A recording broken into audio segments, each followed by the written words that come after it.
Iranian President Mahmoud Ahmadinejad's determination to continue with his nuclear program, despite multinational offers of incentives to stop, poses a very real threat not only to the Middle East, but globally, says Rosenberg. Should he develop or buy nuclear weapons and match them with the high-speed missiles that he currently has, Ahmadinejad could do in 6 minutes what it took Adolf Hitler 6 years to do, and that is to kill 6 million Jews.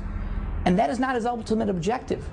He has said he wants to wipe Israel off the face of the map, but he's also called on the Muslim world to envision a world without the United States.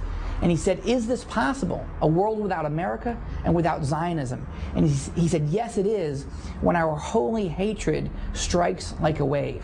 Former Prime Minister of Israel, Benjamin Netanyahu, says Iran poses an even bigger threat to Israel than Nazism and advocates strong action. First, in the form of sanctions, and second, if those don't work, using other means is something that would be criticized, perhaps severely criticized. By the way, less so in the Arab and Muslim world. They just want it to happen, and they're begging it to happen. But in the sort of polite, politically correct opinion salons that never get it right, in the West, you'd be criticized, but you'd be saving the world and probably saving millions and millions of lives. But the news in the Middle East is not all bad, says Rosenberg. God is on the move in Central Asia, and the most dramatic story is inside Iran. More Muslims are coming to faith in Jesus Christ today than any other time in human history. It's really an extraordinary story. I think a revolution is occurring throughout the Muslim world. In Iran, for example, there were only 500 known former Muslims who believed in Jesus in 1979 when the Ayatollah Khomeini took over in the Islamic Revolution. Only 500 in all of Iran. Today, the Iranian pastors that I've interviewed say there are well over 1 million believers in the country now, and they're just coming to Christ in droves. Iranian pastors believe that God will bring the people of Persia into the kingdom of Christ through prophecy directly connected to Ezekiel chapters 38 and 39.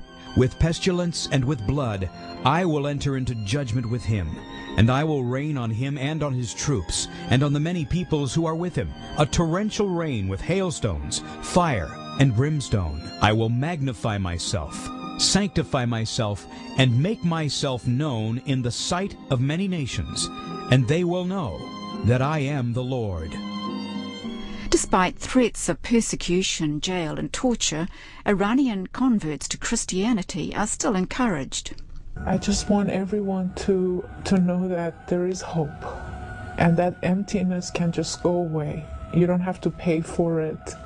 It's free, and you can only find it through Christ. Just like I found it through Christ, and how my life just changed so much. I am hearing that other people, Iranians especially, are getting visions about Jesus. So yeah, please pray for Iranians. I'm sorry.